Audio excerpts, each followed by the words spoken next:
Hi friends, அஸ்ஸலாமுஅலைக்கும். நம்ம இந்த வீடியோவில் ப்ரான் மக்ரூனி தான் பார்க்க போகிறோம். வாங்க பார்க்கலாம் ஃப்ரெண்ட்ஸ், எப்படி செய்யலான்னு சொல்லி. நம்ம ப்ரானை க்ளீன் பண்ணி எடுத்துக்கலாம்.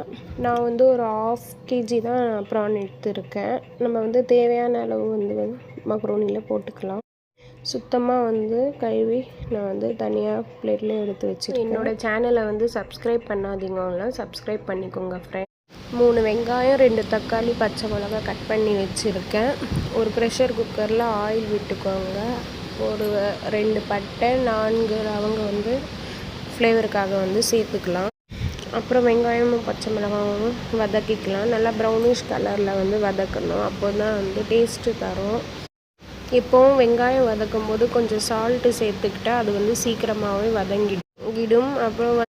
அப்புறம் தேவையான அளவு இஞ்சி பூண்டு சேர்த்துக்கலாம். நான் ஒரு 2 ஸ்பூன் இஞ்சி பூண்டு தான் சேர்த்துருக்கேன். அதையும் நம்ம நல்லாவே வதக்கணும். நல்லா ப்ரௌனிஷ் கலரில் வதக்கிக்கலாம். அப்புறம் நம்ம க்ளீன் பண்ணி வச்சுருந்த இறாயும் நம்ம போட்டுக்கலாம். நல்லா வதக்கணும். அப்போ தான் அது தண்ணி எல்லாம் ட்ரை ஆன பிறகு நம்ம மஞ்சள் தூள் சேர்த்து அதையும் நல்லா வதக்கிக்கோங்க. அப்புறம் நம்ம கட் பண்ணி வச்சுருந்த தக்காளியை சேர்த்துக்கலாம். நம்ம தக்காளி அதிகமாக சேர்த்தா அது ஒரு புளிப்பு தன்மையாகும். அதனால் நம்ம ஒரு 3 தக்காளி தான் நான் சேர்த்துருக்கேன். தக்காளி சேர்த்து நல்லா வதக்கணும். அப்போ தான் எல்லாமே ட்ரை ஆகி நல்லா சூப்பராக வரும்.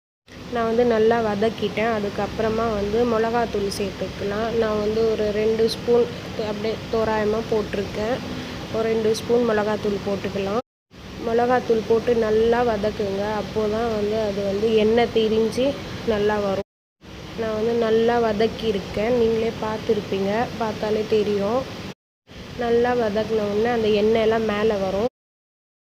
அப்படி வந்தாலே நல்லா டேஸ்ட்டாக இருக்கும். நம்ம ஏற்கனவே 2 பச்சை மிளகாய் சேர்த்துருக்கோம். சரி, நான் காரம் பார்த்து தான் சேர்த்துருக்கேன். சேர்த்து நல்லாவே கலரி விட்டுக்கோங்க.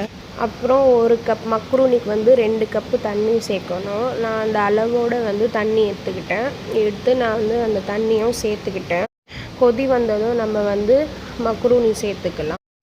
சேர்த்து நல்லா கலரி விட்டுக்கோங்க. நல்லா எல்லாமே கலரி டேஸ்ட்டு பார்த்துக்கோங்க. பழைய மக்ரூனியாக இருந்தால் அது சீக்கிரமாக வெந்துடும். புது மக்ரூனியாக இருந்தால் கொஞ்சம் லேட்டாக வேகும். அதனால் தண்ணியை பார்த்து சேர்த்துக்கோங்க. நல்லா சேர்த்து கலரி விட்டுக்கோங்க.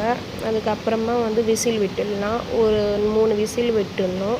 3 விசில் விட்டோடனே நம்ம ஓப்பன் பண்ணி பார்த்தா இந்தமாரி சுவையான மக்ரூனி ரெடி. இதே மெத்தடில் நீங்களும் வீட்டில் ட்ரை பண்ணி பாருங்கள்.